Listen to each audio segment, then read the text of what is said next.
All right, guys. Sorry. It's saying I'm having some problems streaming on Facebook for some reason. I was trying to figure that out. Anyways, it's Brad with College SportsCast, and I'm not sure. It says Yep. you're live. It says you're live now. Okay. Now it says I'm live on Facebook. Okay. That's the reason why I was sitting here for a minute. I was trying to read what that was saying. All right, guys. I think we are live on Facebook now, and we are here to do the college football quarterfinals game day pick'em.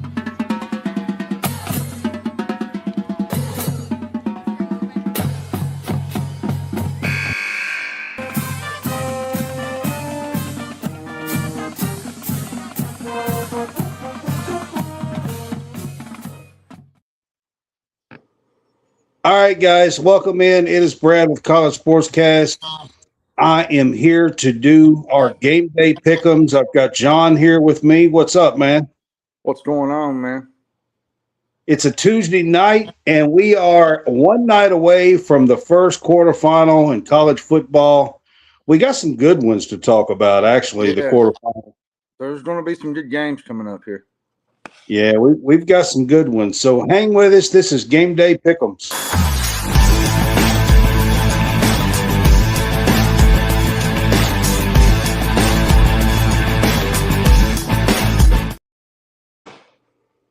Welcome in, guys. We are excited to be bringing you our analysis and picks for the college football playoffs. We're doing these on a Tuesday night because the games are on Wednesday and Thursday this week, New Year's Eve and New Year's Day. So we're excited to bring that to you. If you are on Facebook with us, we appreciate you. Absolutely hit that subscribe, 99 cents a month. We appreciate that. It's only 99 cents. It gives you your own page and your own chat. John, happy holidays. I want to put that out there, and I'll let you wish everybody a happy holiday. Yeah, happy holidays, everybody. New Year's is coming up, so plenty of football coming.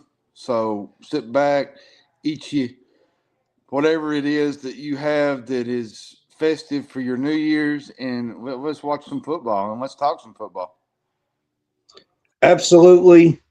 We hope everybody has a happy new year coming up here. If you do go out, please be safe, be careful, but still have a little fun. Yeah, let's not be in the driver's seat intoxicated. Let's have a driver at least. So yep. Go out, have some fun, but be careful, be smart, be safe. Yep, exactly. So, all right, guys, we are going to get started with a game that is actually starting right now. The Alamo Bowl is starting tonight, right now, as we go live here. It may have already kicked off, but USC and TCU is in the Alamo Bowl tonight. USC, John, is a 4.5-point favorite.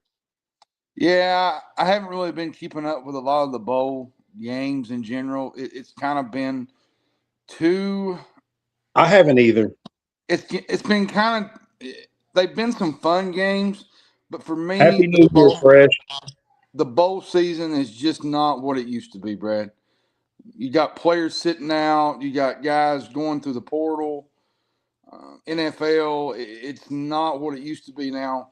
You get a lot of games where these kids that are freshmen that don't play a lot, they get to play some minutes, which I think is fun. Gives them an opportunity for some playing time.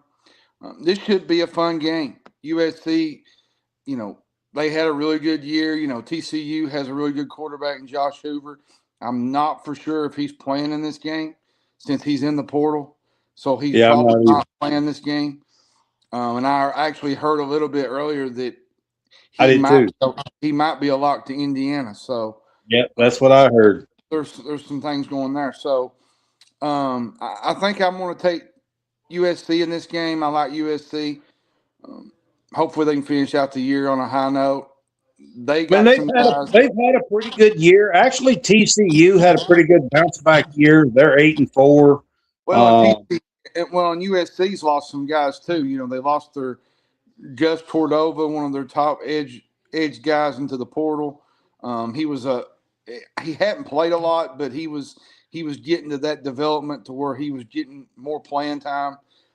I expect to see a lot more guys. Last year they had Branch going to the portal. He went to Georgia.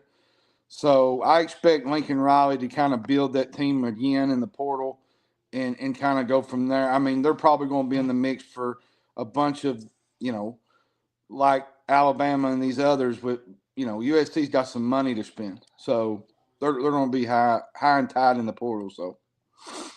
Yeah, I think everybody's going to have to be active in the portal. It's going to be a wild thing. We'll get to that in a little bit.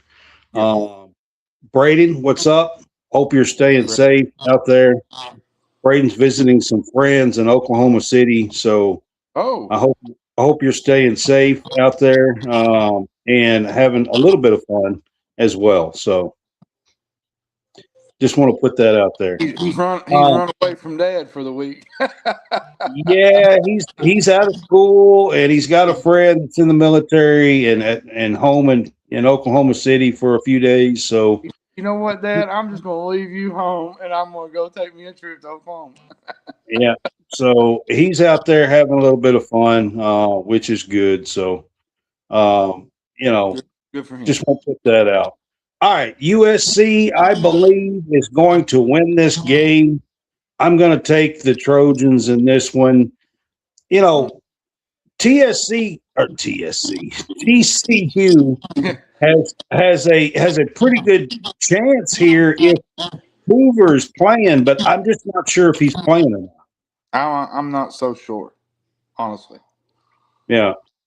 A lot of these portal guys now, some play, then there's some that don't. So Yeah. you really, unless you see the availability report, you don't really. Yeah, and I haven't paid close enough attention to even know, to be honest with you. All right, we're going to get to the quarterfinal games. This is what this show is all about. We're here to have a little bit of fun and talk about the college football playoffs. We have 4 great matchups here to talk about. The first one we're going to get to is tomorrow night.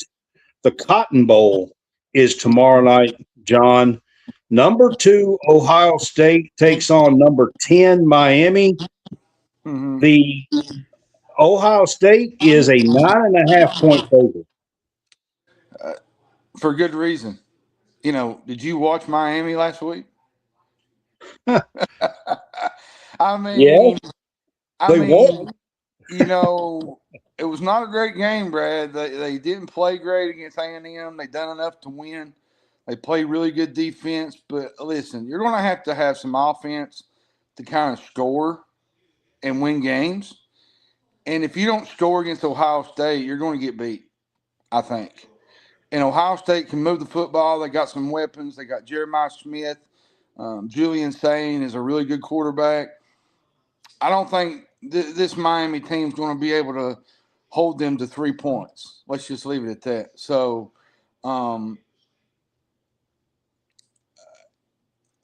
this Miami team won't be able to get a stop, I don't think. And they're going to have to move the football to win this game, and I just don't see that happening. Well, let's talk about the defenses here from both teams to start with. Ohio State, first of all, everybody talks about their offense, but they actually have the number 1 rated defense points-wise in the country. And the thing about Miami is they do not play consistent for 60 minutes. And is that enough to beat Ohio State? But defensively, they have some guys on this team. I mean, Bain is the real deal. If he is all motor tomorrow night, he could disrupt some plays here in this game. He can. My question is, will the real Carson Beck please stand up? Because there's games where he looks really, really good, and then there's games where he just looks really bad. Last week he didn't play great. A&M, really, let's be honest, Brad, A&M should have won this game if we're all being fair. They had so many opportunities to win this game and didn't. They had a bunch of opportunities to score some points and couldn't get the job done. So field goals, all kinds of if you stuff. look at the Ohio State side of things here, they've just lost to Indiana in the Big Ten championship, and they're going to want to take their frustrations out on somebody. Well, let me ask you on the Ohio State side of it. I want to ask this question: do you think the 4 weeks off is going to make a difference? Yeah, I think it makes a big difference when you've had that long to kind of prepare and practice and study film. Miami's already played a game, so they're going to be already, they're going to be accustomed to it. I think being off kind of helps in that regard to know that, hey, they've already played a game, so we're kind of coming in here fresh. And I feel like that's where Ohio State sits at. And to me, Brad, I still feel like Ohio State goes to the title game again. Well, we'll talk about that later. But yeah, this is a tough game to pick because it's consistently where does Miami come at Ohio State, and how does Ohio State kind of disrupt that defense in Miami's? Because Miami at times, like I said, they're very inconsistent for 60 minutes. They get to where they have spurts of where they can't score. Now, their defense plays really well, but they can't move the football. You cannot do that against a team like Ohio State in a big game. Well, so you mentioned Beck. And I want to ask you this about Beck. Okay, if Miami was somehow to pull the major upset here, there's a chance that Beck can match up against Georgia. Yeah, that's another in this game avenue to this. Yep. Will that be in the back of Beck's mind? I say it would be, but he's probably thinking, let's just win this game, get this game over with, because you don't want to look forward and disrupt what you're doing and right in front of you. It's definitely not a good thing. I'm saying, will that kind of make him play not quite as good because he has the opportunity? I think he could use a confidence factor thing. So yeah, if you look at it from a confidence thing, I think it helps, but you got to focus on what's in front of you. But like I said, I got Ohio State in this game. I think they cover the spread. Miami's offense just don't get it done this time. Yeah, so I think both of these two teams have great defenses, and I'll be honest with you here, guys. I believe this is going to be a low-scoring affair. Yeah. I do not believe either side because I think both defenses are really, really good.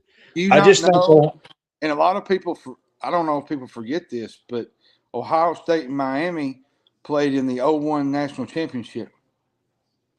Yeah. Or no, it might have been 0-2.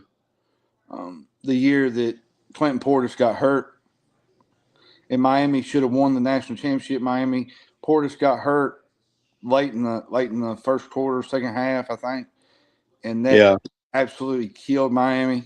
I feel like if they had Portis, they would have won that game. That was a really, really, really good Miami team.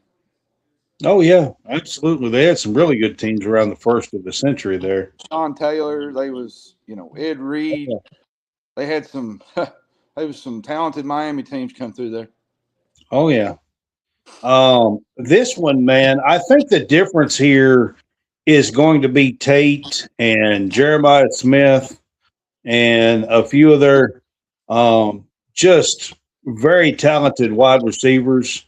Now, Miami's got a few too, but gosh, I know at the beginning of this year, John, I said Julian Saban as a freshman might cost Ohio State.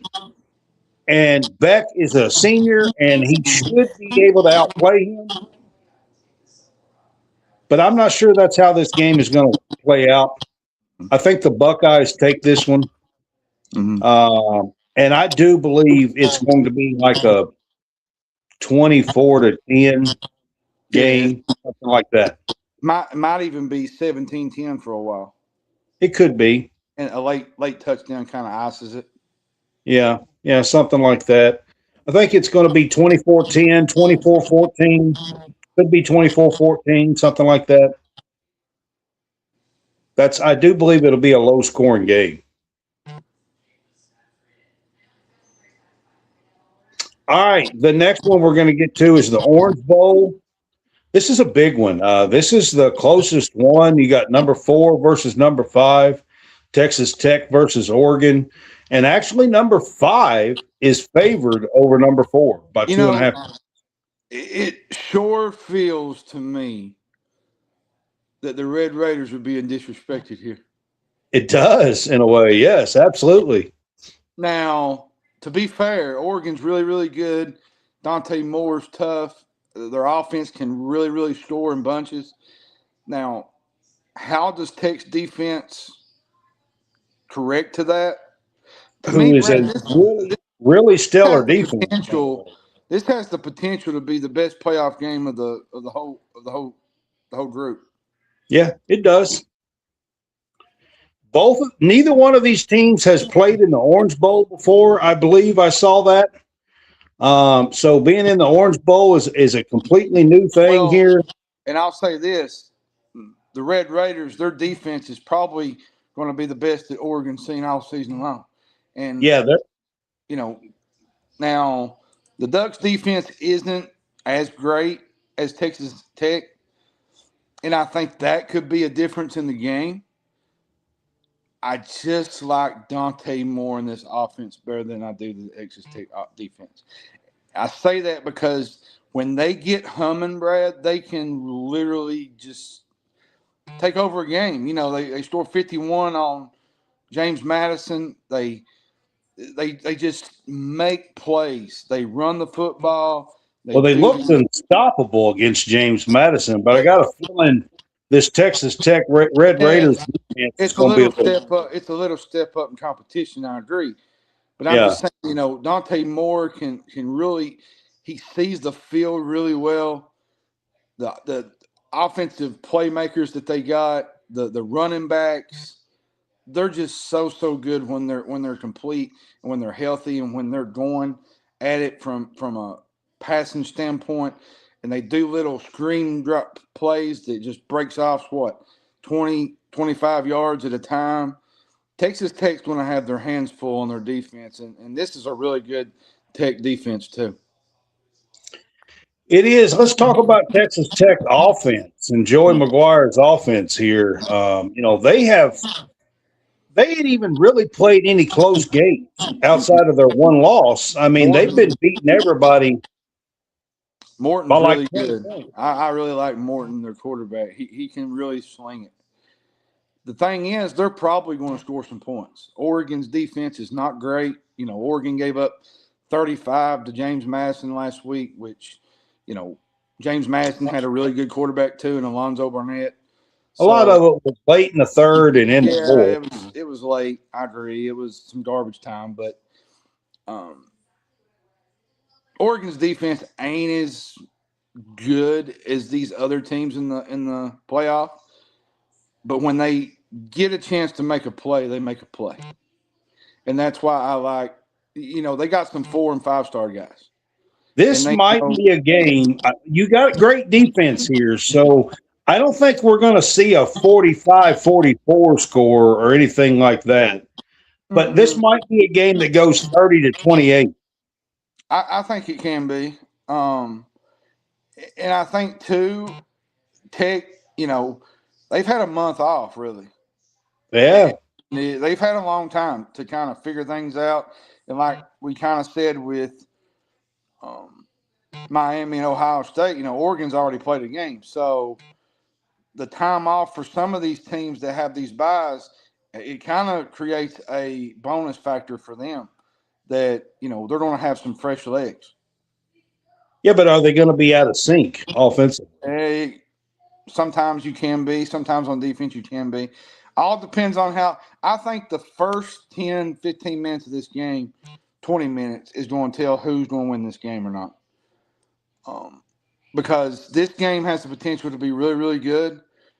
But if Oregon's offense is kind of humming like they was against James Madison, Texas Tech could be in trouble. Let me ask you a question, and this is from Kentucky's point of view, okay? Mm-hmm. Because I say Kentucky because Will Stein is the offensive coordinator. He is doing double duty here, still doing offensive coordinator duties here for the Oregon Ducks. And I want to ask you this: as a Kentucky guy with the portal fixing to happen, open up on Friday, does Kentucky do Kentucky really want him to lose and come to Lexington, or does Kentucky really want to see him win and get to the semifinals?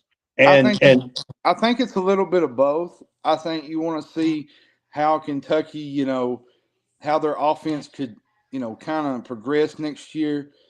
Seeing the fact that they got one of their own playing in the semifinals, and there's also the other aspect of it, Brad, that you kind of want to get him to the team. You kind of want to get him started on recruiting, getting in the portal.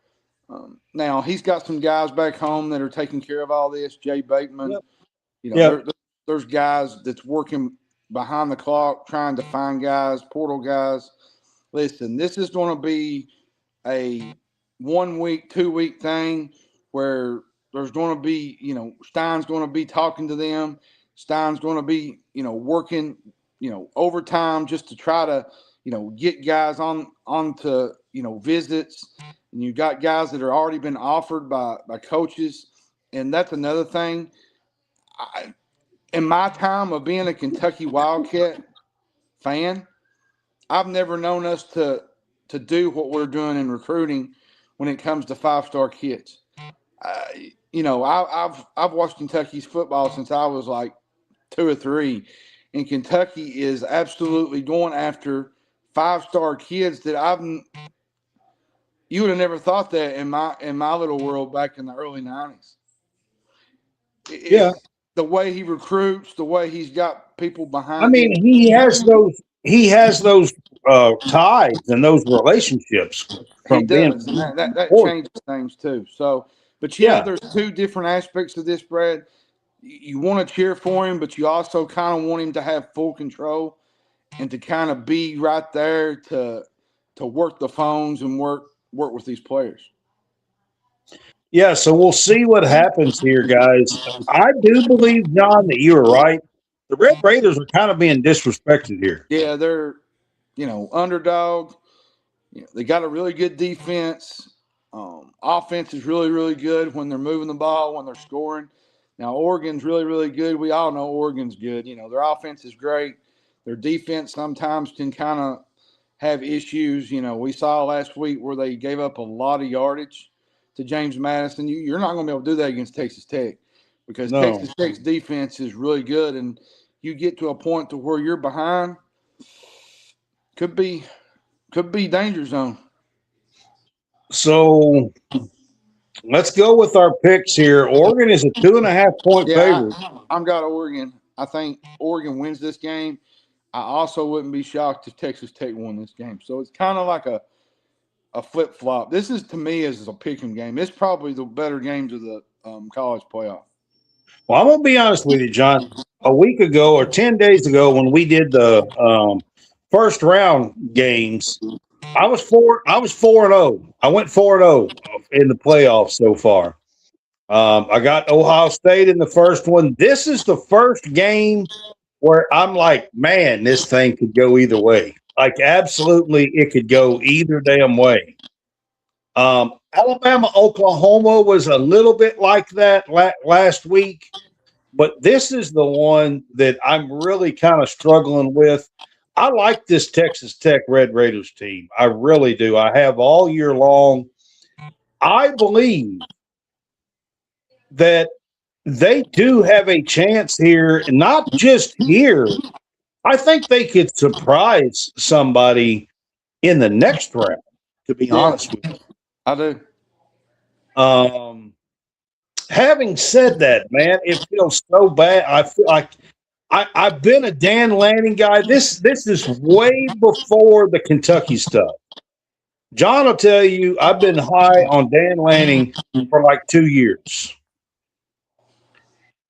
I love the job that he's doing. I love his passion, his care for his players, and that's really hard to pick against here. So I am going to go with the Ducks, but this is the one game that scares me, that really kind of scares me here. We're going to get to the Rose Bowl, John. This is a big one. The granddaddy of them all. The granddaddy of them all, the Rose Bowl. This is a big one. Indiana, Big Ten, is in the Rose Bowl here. The number one team, the only undefeated team in the country left, is playing the Alabama Crimson Tide. Number 1 versus number 9. And John, this seems absolutely just another world, another dimension to say. Indiana is a 7-point favorite over Alabama. I mean, you got to look at it from their offense. Fernando Mendoza is playing at a high level. I'm just saying, in a football world, this just seems so wrong. It does. You had the Alabama game last week. They rallied to beat Oklahoma. You can't have a first half like they did against Oklahoma against Indiana. No, you can't come out and spot 17 points. Ryan Williams has got to show up. That's another one. Like, where is Ryan Williams at? Does he know how to be an elite receiver? Because apparently the last couple of weeks, it just seems like he's been a no-show. And they were going with another freshman last week. Yeah. Listen, Fernando Mendoza is really good. This will be a long afternoon for Kalen DeBoer if they can't move the football. John, I'm going to give you a stat, okay? And I think I saw this right. This is the first time that Alabama has been this big of an underdog since 2007. I'll say this much. In any game. There was a lot of people that was not sold on Indiana beating Ohio State. You know who one of them was that was sold on beating Ohio State? Remember, I told you they would win against Ohio State? I mean, and I told you that they would beat them very low scoring. Yeah. And everybody said, "Oh, you're crazy." Somehow or another, Indiana's got a great defense and a great defensive front. And I heard the whole time, Ohio State's going to blow them out. Not you, just people in general. Ohio State's going to blow them out. Ohio State's going to do this. Well, guess what? Fernando Mendoza won the Heisman. He went into Lucas Oil Field, and he put his stamp on a game, and he literally has his team playing for a national championship. Now, you tell me, what has this kid not been able to accomplish? Well, I mean, he's accomplished everything so far. This is another milestone. But this is a big one. Like, this is school. This is a football school. Like, Ohio State's a football school, but you beat Alabama and Ohio State in the same year? Yeah. Like, okay, Indiana football, you're on the map. You're on the clock. Well, let me ask you this. Okay, let me ask you this in this game, John. What does Kalen DeBoer in Alabama have to do to overcome this? They're going to have to play some defense, man. They cannot let Mendoza sit back there and just stand. Because if he does, Alabama's been really weak at defense in the last couple. Now, they do get a big piece of their puzzle back. Overton's coming back, which I think will help them up front. But they're going to have to get some pressure on him. I feel like this is another game, like the Texas Tech game, that could come down to a final play.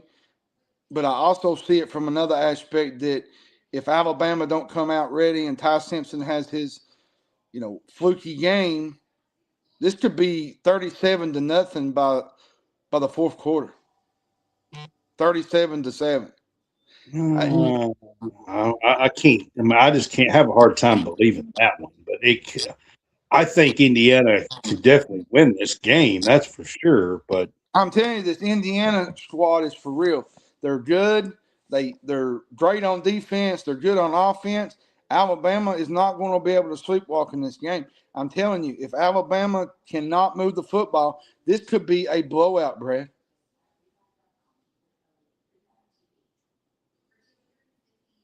I mean, Georgia did beat them 28-7 in the SEC championship. And it's hard to say this about Indiana football like you are. I can't grasp it, man. I can't get my head around it.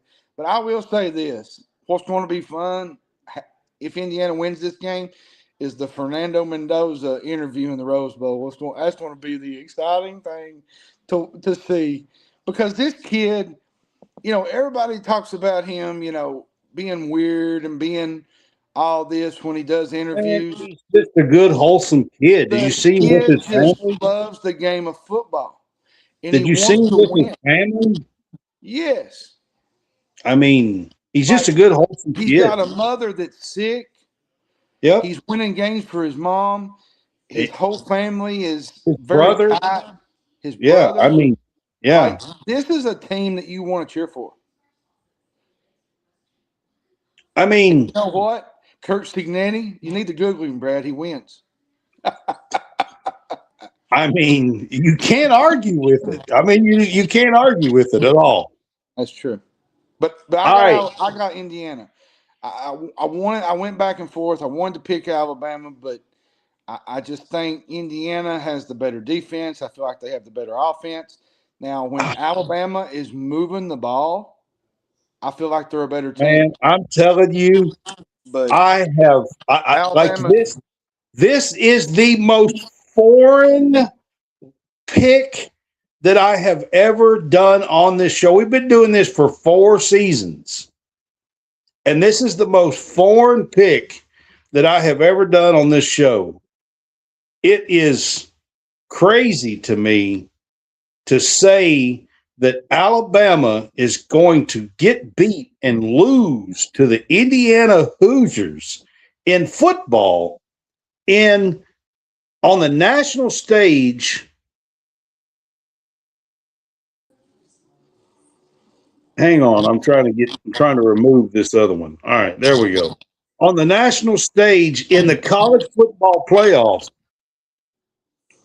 I'm going to take Indiana in this game. I'll say this. And just as soon as I do it, they'll lay a damn egg. You watch. Here's what I'm going to say before we move on to Alabama or Georgia and Ole Miss. They cannot have another no-show. Like I said, first half, get down 17-0. They're not going to be able to do that against Indiana, because Indiana will make sure that lead sticks. So, Alabama, you better be prepared. You better be ready. It's a New Year's Day audience. There's going to be a lot of people watching this game. This could be a monumental moment for Indiana. Well, I mean, it will be. If they can win this, it will be. It won't be a could. It will be. Yep. All right, let's get to the Sugar Bowl. This one is the late game, Thursday night. The Sugar Bowl has 2 SEC teams in it, John. Number 3 versus number 6. Georgia is a 6.5 point favorite here.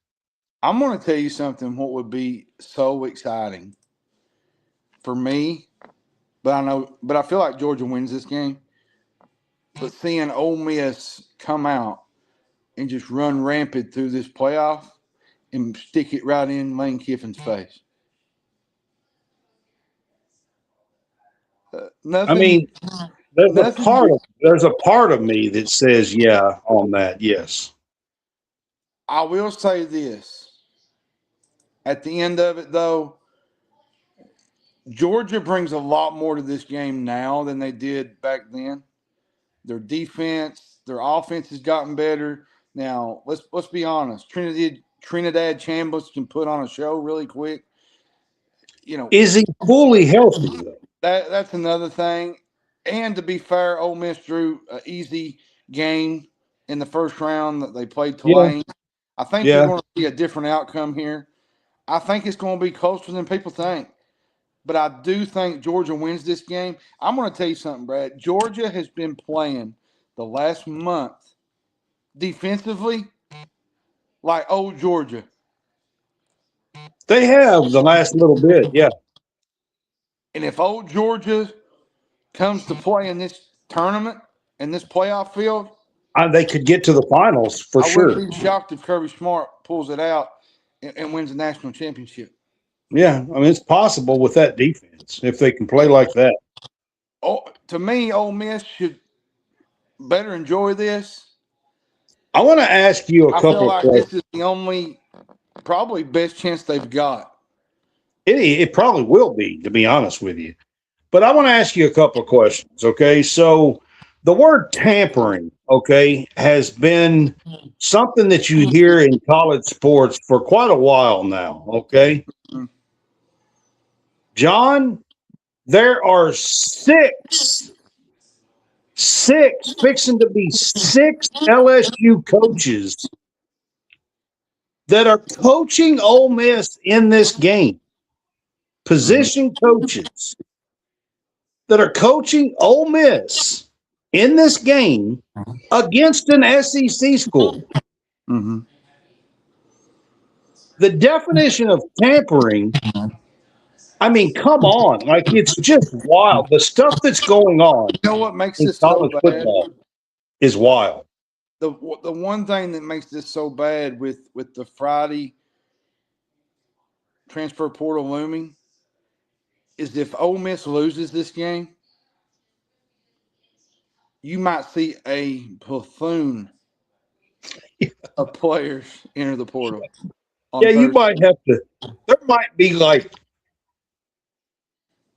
the Greyhound bus might pull up in Oxford, just loading these kids up and sending them to Baton Rouge. I'm telling you, where we're at in college football, me and you talked about coaches, players, everything. They'll all be loading on the bus. We'll kind of discuss this a little bit right here. What's happening in college football right now with the portal and with the tampering and the money? It's going to me and you talked about this. It's going to a bad place. It's not good. Place. It really isn't. But I had to ask you about the tampering because literally, so they're saying that Lane Kiffin's going to be there, and he's got 6 coaches on the sideline. I don't like that idea. LSU. I don't like that idea of him being there. I don't. It's wild what's going on. For me to say that he's allowed to be there, I feel like that's a distraction. It's just wild to me. In this game, Georgia and Kirby Smart has done an excellent job. Like you said, their offense and defense have been playing much, much better. I'll say this about Kirby Smart. This is a type of game that he gets up for. Yeah. Back against the wall, playing for an opportunity. He loves this kind of moment. He loves the moments where he can just get in your tail and grind, fight, whip your ASS, all of that good stuff. And I don't like this for Ole Miss. I really don't. I think this is where you're going to see some of that armor crack a little bit with all the Lane Kiffin stuff that's gone on and all the LSU stuff and all these players and coaches that are going to be going out the door. And I think when Georgia punches them in the mouth a few times early in this game, I think that's when you're going to see some of the cracks in the armor in this game. I do think their offense can move the football, I think they'll score some. Georgia's defense is still Georgia defense, but they still give up some plays.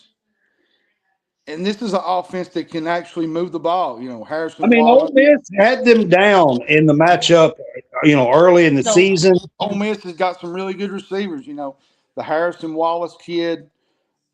Trinidad Chambliss is really good. Keywan Lacey, the running Yep. back's really, really good. So they're going to move the football. The question is, can they stop Georgia? And can they make enough play? See, here's the thing about Georgia. Me and Dad actually had this conversation last week. When Georgia wants to make a play, and when they get to a point to where they need a play to win a game, they win every single time. Look at the Alabama game last week or 2 weeks ago. Look at the Texas game. What was the game that they come back and won early in the year? Was it Tennessee? Tennessee, Ole Miss. They just knew how to make a play when it mattered, Brad. And I think that's where we are here. I think Kirby just knows how to motivate these kids. Well, I mean, I agree with all of that. But my take on this game, I think this is where we're going to see Ole Miss fall apart just a little bit. Yeah, they're going to fall apart a little bit. Yeah. I believe Georgia wins this game by at least a couple of scores, 10 to 14 points. I think it's 35-17, to be honest with you. Yeah, I think we're going to see Ole Miss fall apart a little bit. It will surprise me if that's not what we see in this game. I'm taking the Bulldogs here. Go Dogs. Stick them. Yeah. I'm taking the Bulldogs here in this game. I think that the Lane Kiffin distractions, and especially with him and the governor or something, or the AD, acting AD, or whatever is going to be there, I think it's going to be a distraction. I just, in a big game like this, he needs to stay the hell away, in my opinion. I agree. Now, there is one thing about the quarterfinals that I want to mention here. Nick Saban, I want to bring something up about Nick Saban here as we finish up talking about the quarterfinals. Do you guys know that Nick Saban has 5 former staff members that are now head coaches that are in the college football playoff? 5 of the 12 teams. That's Cristobal was there. Signetti. Right? Signetti, Indiana. Yep. Georgia, Kirby Smart. Pete Golding, Ole Miss. and Dan Lanning, Oregon. 5 of the 12 coaches are former Nick Saban disciples. That's insane. Does that tell you guys? Does that not tell you? I've always said it. I tell people all the time, he's the GOAT. He's the GOAT of college football. He literally brought Alabama out of the depths of despair. Listen, guys, there's 8 teams left playing in these quarterfinals. 5 of them have Nick Saban disciples coaching them. Now, let's be fair. Alabama was good back in the 60s, 70s, early 90s, but they had a drop off, okay? Clip that. And Saban came back from LSU, which and a lot of people forget he was at Michigan State. Yeah. And literally took this program to heights that we've never seen. So I just want to point this out because Indiana and Alabama are playing this game. It's a huge deal. These Bama fans, they're going to jump off bridges if Indiana beats them. It's going to be ugly. I'm not playing, guys. I've lived there. I know what I'm talking about here. I've been watching stuff. I was watching Paul Feinbaum. I mean, these people are nuts. They're crazy, right? They're more of a child's play of Kentucky basketball fans.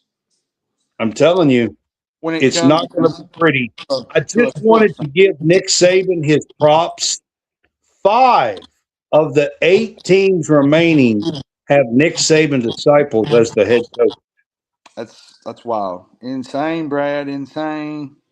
It's crazy, is it not? All right. We're going to get back to a couple of bowl games here. These are on New Year's Eve, I believe. Yeah, New Year's Eve. No. Yeah, I think they're New Year's Eve. They are. Yeah, New Year's Eve. This is the ReliQuest Bowl.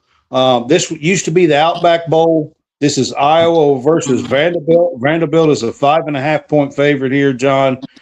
Yeah, I kind of like Vanderbilt to go out on top with Diego Pavia finished the year out. Iowa, there's some guys in the portal. There's some, things changing at Iowa. When it comes to the And retool. Vandy seems to be sticking together and trying to get this win and go out on top. Yeah, I think I'm going to stick with Vanderbilt. And, now they don't have Eli Stowers, which he's the tight end. He's probably going to be a top pick in the NFL draft this summer. So losing him hurt a little bit, but I don't think it's going to hurt as much with Pavia and what else they got at their disposal with their receivers. I think I look for Vanderbilt to kind of go out on top and finish on a high note. Yeah, that's where I'm at with this one. I did want to bring that one up, and then the Citrus Bowl is Michigan versus Texas. Texas is Michigan is a mess right now. Now I will say this: getting Whittingham was one of the better moves of the college football coaching cycle. I think he's a top-notch guy. I think he's a great guy. I think he's a awesome coach. He knows how to win the game of football. The problem here is you got a lot of guys out for Michigan. Oh yeah. There's quite a bit of players out. Who's going to play? Who's not going to play? They're going to fight, and they're going to do what they do. I just don't think they're going to beat Texas. Texas has still got some guys. I think Arch Manning is still playing. There's a couple of receivers still playing. Some of the defense is still there. So give me Texas. I like Texas in this game. I just think the mass exodus of Michigan players is the more stuff and everything. Like it's just been a crazy time. It's been a really wild week. Well, really month. Let's be honest. Yeah. Last 2 or 3 weeks have been bad, but the whole month has just been really bad. I mean, they did get Whittingham, which is a good coach, but man, that's just been the last 3 or 4 or 5 days. Like you gotta imagine with Whittingham though, the culture, the way he brought Utah. He's gonna have to get in there and change a whole lot. I can tell you that. He's gonna have to change quite a bit of stuff. Oh yeah, 100%. To be honest with you. All right, John. Before we move on to a little bit of basketball stuff, I want to ask you. It's going to be an absolute wild couple of weeks in college football. Wow. And John, I heard this morning. Okay, this is 3 days before the portal even opens. This morning, there was over 3,300 Division I players in the portal. It's hard. It's not even open. 3,300. Imagine when it does. Just Division I. Here's the thing, Brad, that really stirs me up. You got players entering the portal, okay? And then you got guys visiting their own school while they're in the portal. Like something. Let's be honest, John. Something needs to be done. What we are absolutely. Here's another stat I want to put out right now. Okay. This morning or this afternoon, about noonish this afternoon, Iowa State only had 16 players left on their roster.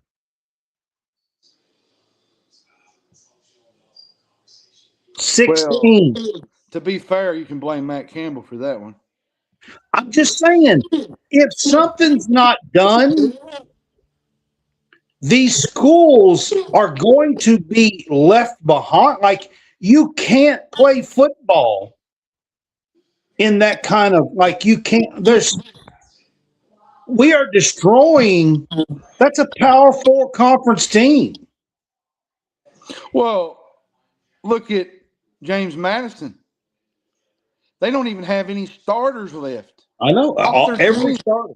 every starter on the James Madison team is gone. Yeah. Like, completely gutted. And this happens yearly. What I'm saying to you is that a lot of these teams are not going to be able to recover from that in a few weeks. Well, look at East Carolina. They've had 4 or 5 guys just transfer out. And these guys are like top all conference guys. Like, they're going to bigger Power 5 schools. And they're trying to find a bag. Listen, Brad, I've said it for basketball, and I'll say it for football. And one time, you get a pass. After that, you have to sit out unless your coach leaves or gets fired, and then you get another opportunity. Well, until you fix this, these little schools, ECUs, the James Madisons, the Howards, the Western Kentuckies, they are going to be left in the dust. They're decimated every year. Every single year, because they're going to bigger schools for bigger audiences and to be shown off. Yeah, but John, there's only so many holes. But here's the problem, Brad. You can't, you know, the Iowas and the Iowa States and all these Power Four conferences, there's only so many holes to fill. You can't fill 10,000 kids. But here's the problem, Brad. You got kids going to schools like Western for a year, and then they're packing up and going to a school like, say, Kentucky or Arkansas. It's like a stepping stone to the G League, to the high rise. It is. That's the way they're doing it. It is. And little schools don't deserve that. And I know that sounds like petty to say, well, you're taking up for the one time. You get one free transfer, and after that, you have to sit out a year if you transfer. And here's another thing that you could put in, John. If you go to if you complete 4 years at one school, I think we should give those kids a bonus year and they get to play a 5th year. That's it. We got kids, Brad. I looked the other day. We got one that has been playing for 8 years. I know. It's craziness. What's going on? 7 or 8 years. Like, what are we doing? Yeah, y'all remember the Auburn quarterback like 5 years ago? The TJ Finley? He's in the damn transfer portal.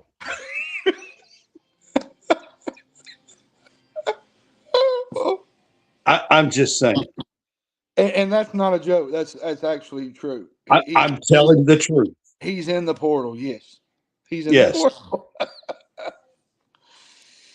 I'm being dead serious. Why'd you get me started on this? Because you know it's all right.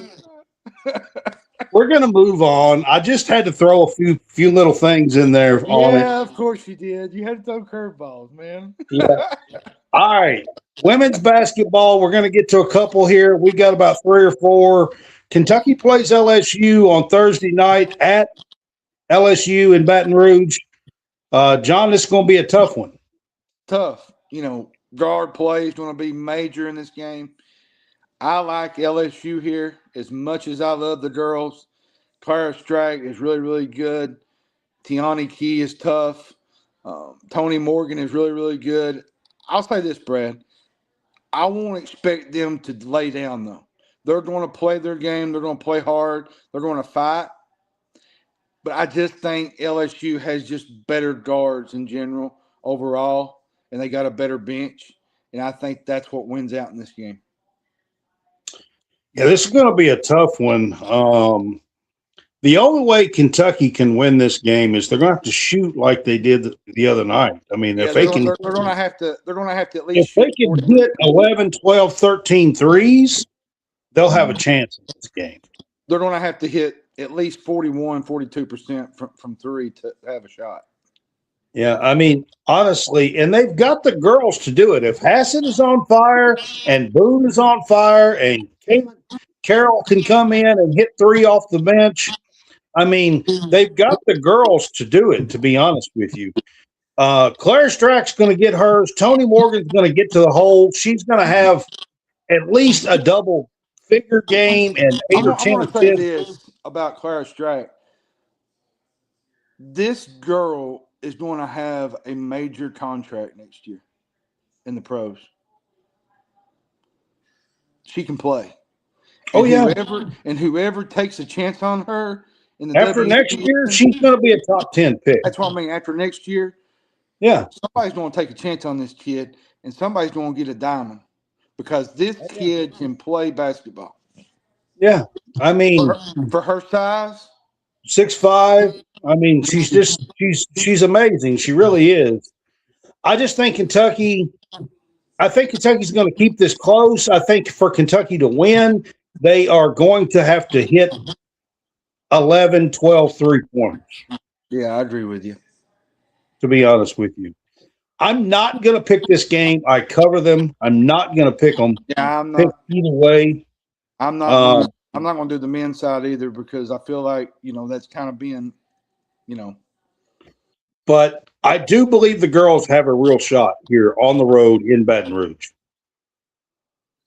All right, John. USC is at UCLA. This is a big rivalry on Saturday. I'll be honest with you, Brad. Versus I don't number like 4. the way this USC team is set up.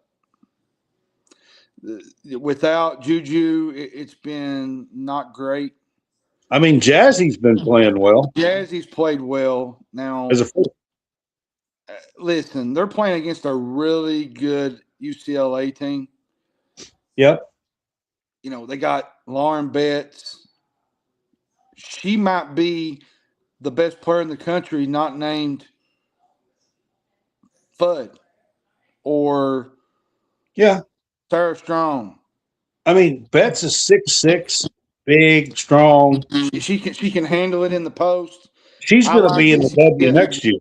I love this UCLA team. I actually think they go farther than they did a year ago. Kiki Rice. I mean, they got some good players on this team. They let me down last year. I thought they would go farther than they did last year. They just never could get it together for something. The chemistry. I do believe at home here that you're going to see a win here by UCLA, by the Bruins here in this one. Yeah, I'm going to take UCLA here. All right, John, we're going to go to the SEC for a couple of games. This is these games are on Sunday. I didn't put that on there. But number 15, Ole Miss, is at number 2, Texas. Coach O, great coach. She's walking into a buzzsaw. She's put together a really good team out of the portal. She's put a really good team together. The out of the portal from Ohio State. Yeah, they got. I'm trying to think of the girl's name that plays in the middle. That's really, really good. Lost track of thought there, but anyways, they got a really good team. Texas is really good. Madison Booker, Oldacre, Rory Harmon, Coach Schaefer might be the top coach. Scotty McMahon is one of them. McMahon, yeah, that's another one. I like Texas here at home. I just think Texas is good at home. They probably, to me, well, Texas has been playing lights out. They've been playing really well. I feel like Texas has a chance to win the national championship this year. I do too. And being in Austin, I think that's going to be a big obstacle to overcome for the Rebels here, the Lady Rebs. I'm not a fan of, Ole Miss going on the road and trying to try to shut down Madison Booker in that group, because that's going to be a tough challenge. Lee has been playing well. Rory Harmon is a great point guard. I mean, they just have it all, to be honest with you. So give me the Longhorns in that one. And then also on Sunday, LSU has another big game this week. They play two Thursday, and then they're at Vandy on Sunday, number 5 versus number 12, and against Michaela Blake's and the Commodores. Man, I mean, you go from Kentucky to Michaela Blake's. Yep. Like, what are we doing here? Yep, that's how they open SEC play. The Commodores, they've done really, really well. They beat Cal in the season opener. They beat Virginia. Michaela Blake, she scored 27. I think it was 20. I think she's averaging close to 27. I think she's averaging 23 points per game. Is she? It might be, yeah. It's 20 something. I know that. Now, let's be fair. LSU's probably got the top offense in the country, but this will be their toughest test yet. This game is for anybody that loves guard play. If you like guard play, you better watch this one, because this is going to be a fun game. But I think I got LSU in this game. This will be a fun one, though. On the road, man, you know, LSU is going to open at home at Kentucky and then on the road against Vandy. I mean, that's a tough opening for the SEC play. You know, I still think LSU has a chance to win this game. So that's a tough little stretch. Kentucky and Vanderbilt back to back. Yeah. I'm going to take the Tigers, but just barely on the road here. I think Vandy has a really, really good team. Shea does an absolute marvelous job as a coach here with the Commodores. And Michaela Blake's, if you have never watched her play, you need to. She is fantastic. She's the real deal. And you're talking about guard play. You're going to have Flau'jae Johnson, Michaela Blake's, Malaysia for Wiley. Like, you're going to have so much guard play in this game. It's crazy. Yeah. Be fun. All right, John, we're going to get to a few men's games here. This is on Friday. USC is number 24. Did you realize that? Yeah. They got a good team. You know, the Musselman. What in the world's going? What in the Musselman is going on out there? What I want to know. The Auburn transfer. Yeah, he's really, really good for them. Yeah. Listen, Michigan is playing at a level I've not seen in quite a while. I think I've seen where they have 6 40-point wins in non-conference play. Yaxel Lindenborg is playing at a high. You told me all summer that he was going to be one of the top guys to watch. He is. You know why? Putting his. You know why? Because he's a robot. He is. He's not. He's not human. I mean, with that name, come on, he's got to be a robot, right? Yeah. You know, and they got Yaxel Lindenborg.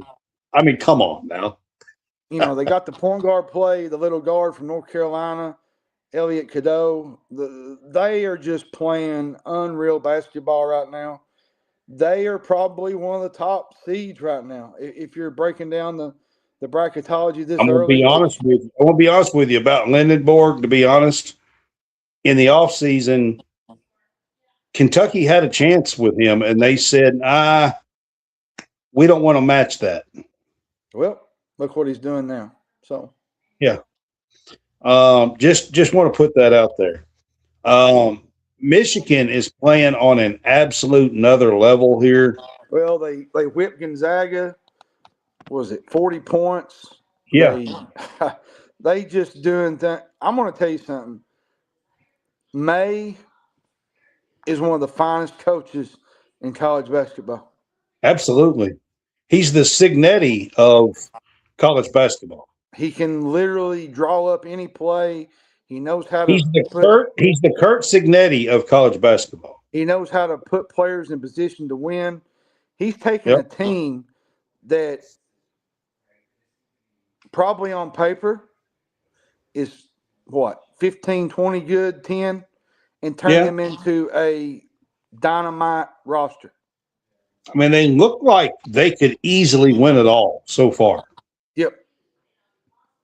I'm going to take the Wolverines here. I say that all the time, Brad. It's all about coaching when it's all said and done. How you develop these guys and how you bring them together. And Dusty May is fantastic. I'm telling you, he's the Kirk Cignetti of college basketball. He can flat coach her now. All right, this is also on Friday. This is 2 Big Ten games here on Friday. We got number 9 Michigan State at number 13 Nebraska. And John, I'm not sure that anybody realizes Nebraska's as good as they are. Yeah, Nebraska's got a good team, man. They threw in a bunch of transfers. The coach for Iowa State. I keep forgetting his name every time. Iowa State? Not Iowa State, Nebraska. He coached for Iowa State for Hoiberg. Coach Hoiberg. He's a great coach. He gets them to play together. They play really good defense. They can score. This Nebraska team can put it in the hoop. Michigan State's really good. Fears is good. Keon Carr is tough. You know, this Michigan State team might be one of Izzo's best teams he's had in a while. It could be. This is going to be a tough one on the road. It's going to be a tough one. Big Ten plays tough. Every conference game is going to be tough from here on out. I would not be shocked if Nebraska won this game. This might be a hiccup game. But I'm going to take my Sparties in this one, and I do call them my Sparties. I am going to take them, but I'm going to be honest with you. I'm a huge Izzo fan. I do like Michigan State. It comes from way back to Magic Johnson days. I go in the way back machine for that one, but I do kind of pull for them, and that's just me because of my love for Magic Johnson. Comes from a long time ago. But I am going to take the Spartans here in this one. It's going to be a tough one, though. I can tell you that. All right, John, on Saturday, we got Kentucky and Alabama. Alabama's number 14 in the country. And Kentucky is coming to town to play at the Coliseum, Coleman Coliseum. Here's the thing. Kentucky's going to have to hit some shots to win this game. You know, LeBaron 5 on Alabama, they can literally shoot the basketball. Their offensive game is really good. Now, last night they gave up, I think, 80, maybe 90. I can't remember, to Yale. Their defense is not great. Now, Kentucky's going to have some opportunities to score points. But I feel like Kentucky's defense has improved. This is going to be a fast-paced game, so you'll have some opportunity to score points. Yeah, you're going to have some opportunities. And I think this will be, to me, the first time Alabama's really played a team with defensive tendencies. Kentucky's a better defensive team than most teams this year. Kentucky's, I think, is ranked top 15 in Kim Palm and defense. Now, their offense is a little out there, but their defense is really, really good. I think this is a game where you're going to have JQ take over a game. You're going to have a guy like Lowe step up and make some shots. You're going to have a guy like Oweh drive the paint and make some plays. Like I said, I'm not going to pick this game, but I do think Kentucky has a shot to win this game. But it being on the road, Brad, it's going to be a tough environment to play in. It is, John, but I'm going to tell you, you brought up JQ. I think Jaden Quaintance is going to be a major factor in this game. Oweh is going to have to play his 15 to 18 points, in this game. I tell you who I think is going to be the factor. I think it's going to be Mo Diabate. I really do. Yeah. You said that yesterday on our Kentucky show. I really feel like going back into Coleman Coliseum, he is going to be up for this. He has that motor. He has that mentality, that toughness. I just think he is going to will this team on his back down low, rebounding the ball, putbacks, whatever he has to do. The only thing I'm worried about with Mo is the technical fouls. Yeah, that little. He does have to control those a little bit here in this game because you can't have two of those. It's going to get a little testy with him playing his former team. It is. Absolutely. It will be testy in this game. If Kentucky comes and plays that defense that you're talking about, and JQ and Owe and Mo Diabate can play in the middle, maybe Marino comes in, gets 2 or 3 block shots as well, and some rebounds. I just feel like if we can have 1 or 2 outside guys, if we can have Cam Williams or Chandler or Trent Noah or somebody knocking down a few threes, I think Kentucky's going to surprise a lot of people and get this win. I'm going to call for the upset here. All right, John, this is the last game we're going to pick. This is also SEC on Saturday. Number 19, Tennessee, is at number 18, Arkansas. This should be a fun one. I like Arkansas in this game, and I tell you why. Darius Acuff. He is the real deal, Brad. You think he's going to be better than Gillespie? I think he's better. I think his overall game's better. I think Gillespie is more experienced. He's got more experience. He's got more experience, but I think that Acuff can offset that with talent. But experience matters when games come down to 2 or 3 minutes, I think. But being on the road, I feel like it's going to be a tough game. You know, Malik Thomas is playing really well. Brazil is playing really well for them. Like I said, Acuff is playing well. I want to tell you a guy that's really playing well is Carter Knox. Yeah, Carter Knox is playing pretty well for Arkansas. This Arkansas team's good, but the one thing that worries me about this Arkansas team is sometimes they're very inconsistent. They get into they had the Winthrop game where they only won by 1 point. You know, they had the Illinois game that they didn't play great. Yeah. There was just sometimes they just go and they just don't look like an Arkansas team. They don't look like a team. They look like a bunch of guys that are playing for themselves. And Brad's smiling. That's the way it was when we had the one and done. Just it was a factor. It was when we had Cal here. But I will take up for Cal this week.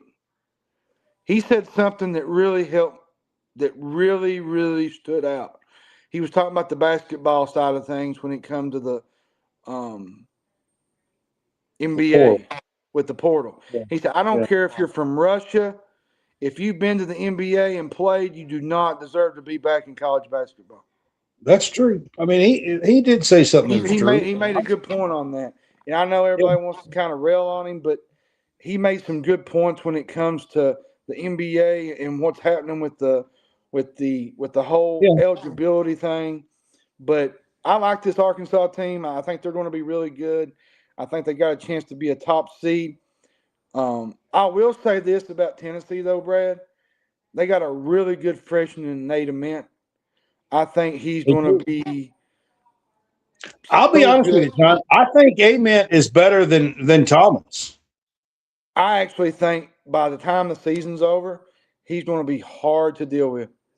Yeah. He's already hard to deal with. But I think more experience as he gets in conference play, I think he's going to get even better.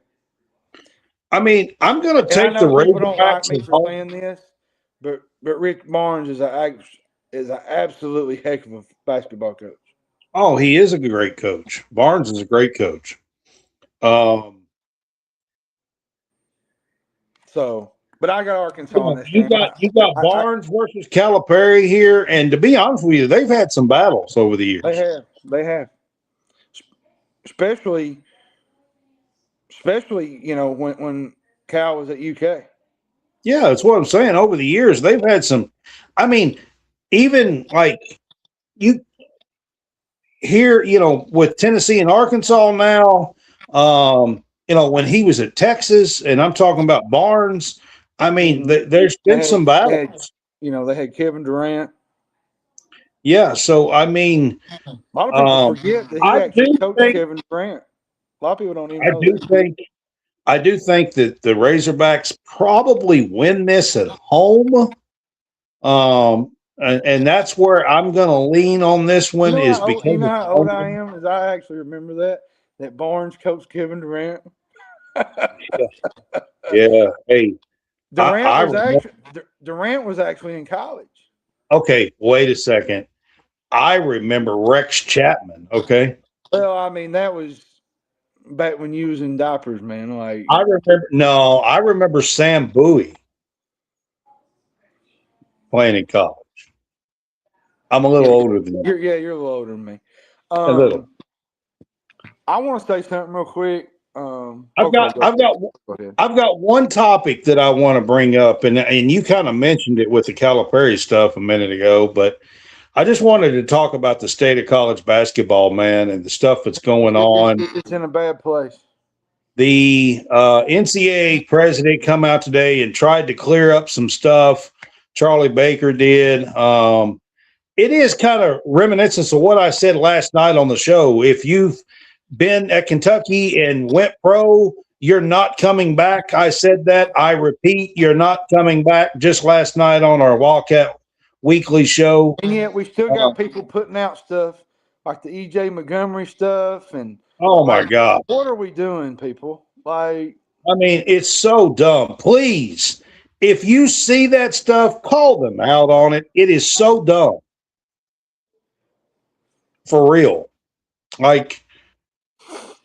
Anyways, talking about the state of college basketball here, man, the NCAA has got to stand up and make some kind of a stand.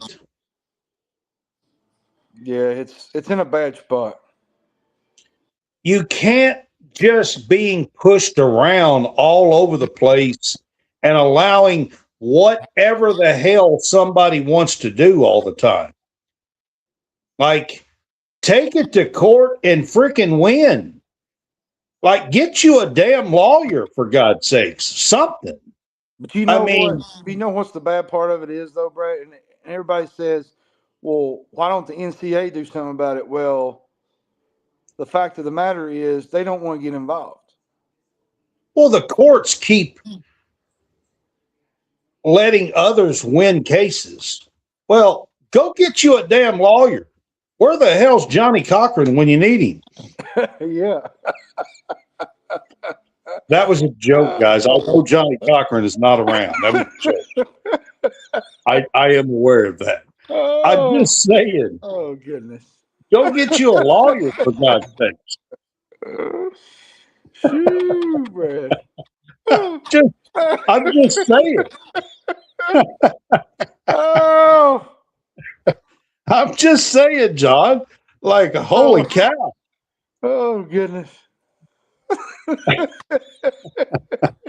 All right.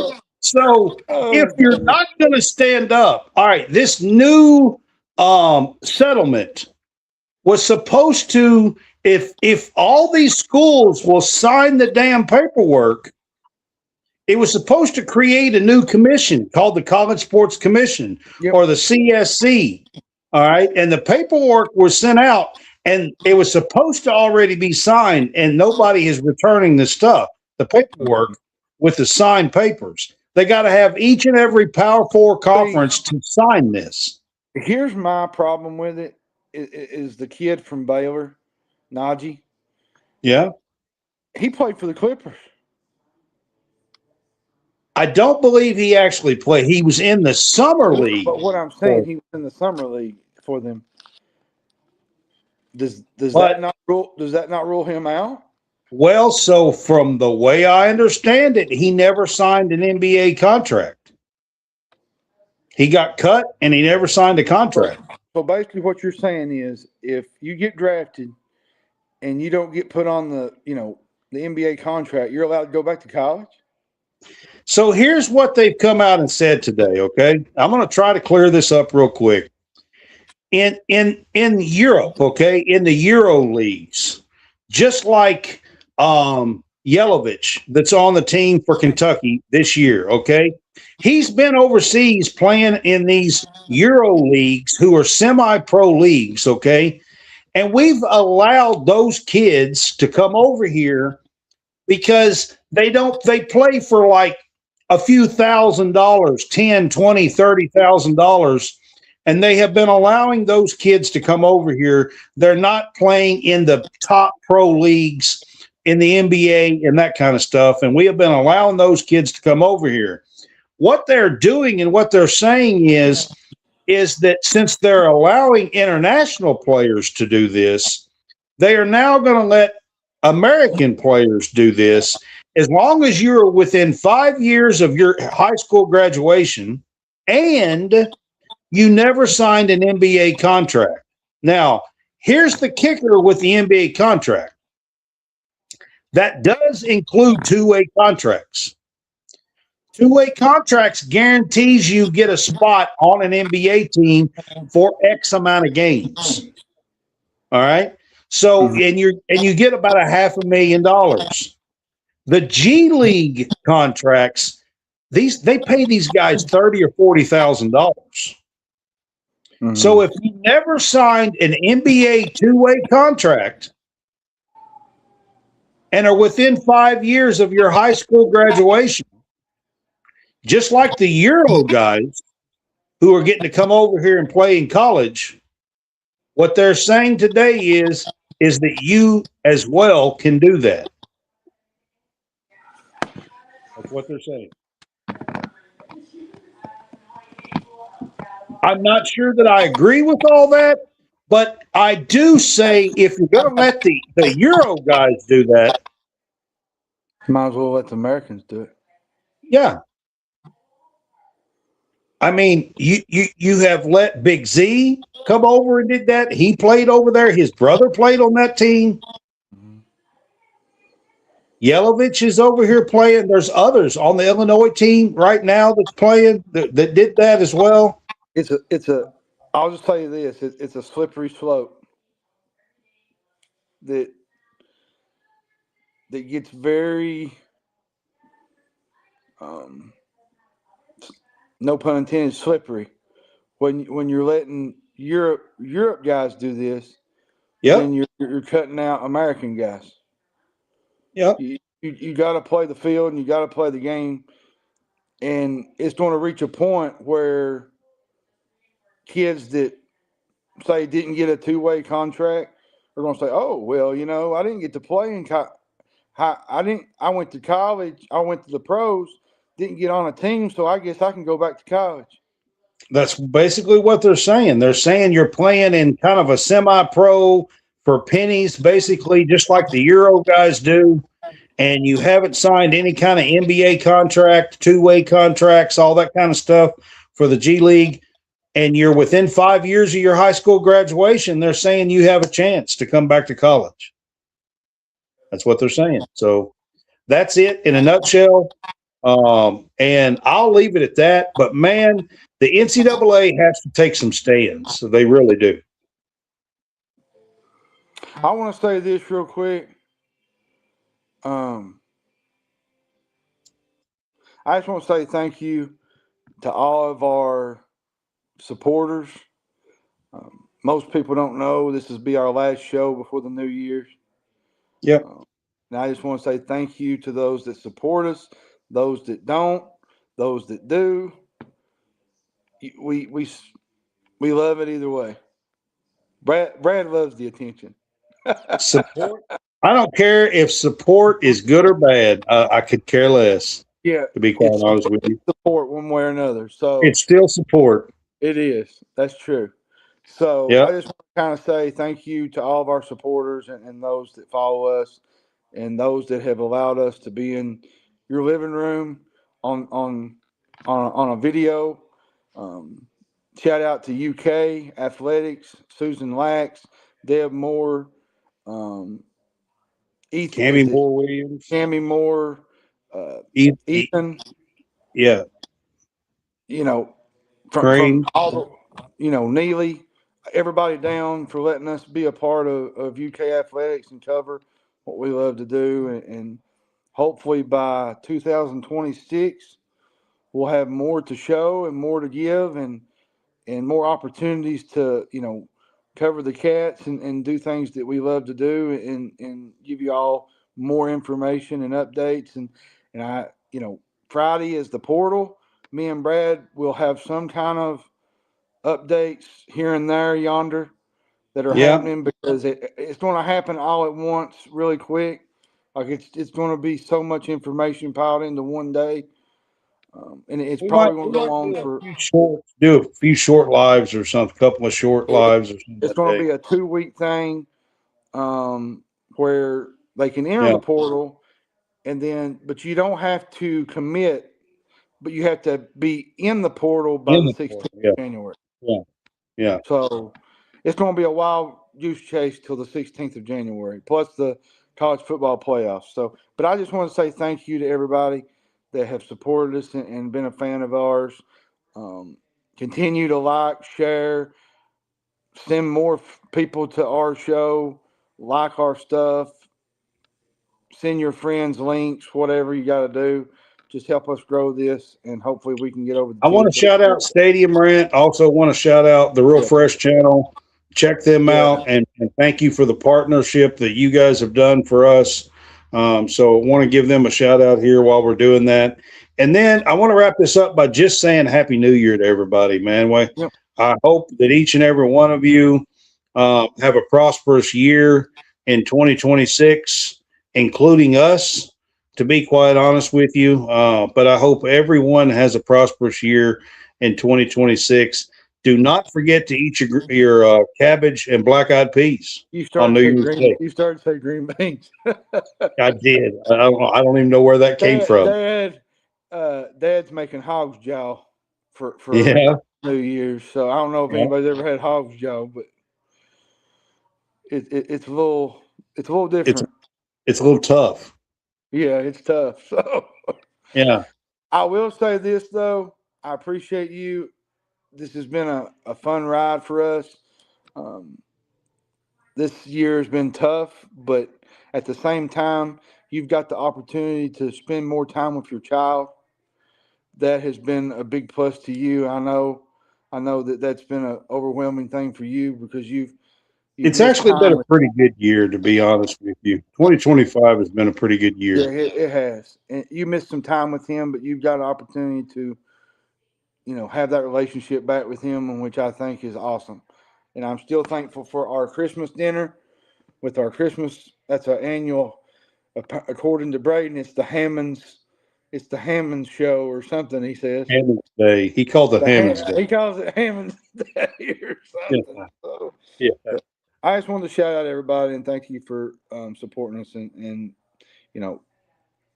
coming on and watching with y'all. Have a happy new year. Go watch some football. We got 4 really great games, I believe, to watch in the quarterfinals. I think we're going to get at least 2 tight fourth quarter games. I'm going to go watch USC and TCU right now, just as soon as we log out. And as we came on the air, I want to throw this out there. Tennessee. I know you're going to do it. Tennessee. Man, what the hell? Honestly. The SEC, really and truthfully, y'all are looking like y'all just need to just quit going to bowl games. Like, seriously. Because everybody opts out. Nobody cares about them. Just quit going if you're going to lose half your team. You're getting ready to get loaded with Tennessee. Just quit going, honestly. Oh, hey, I didn't say it. He did. Let Brett Bielema walk you off. Jesus Christ. All right, man. I'm going to wrap it up. Y'all have a good one. You better wrap it up. I'll talk to you tomorrow. See you, man. All right.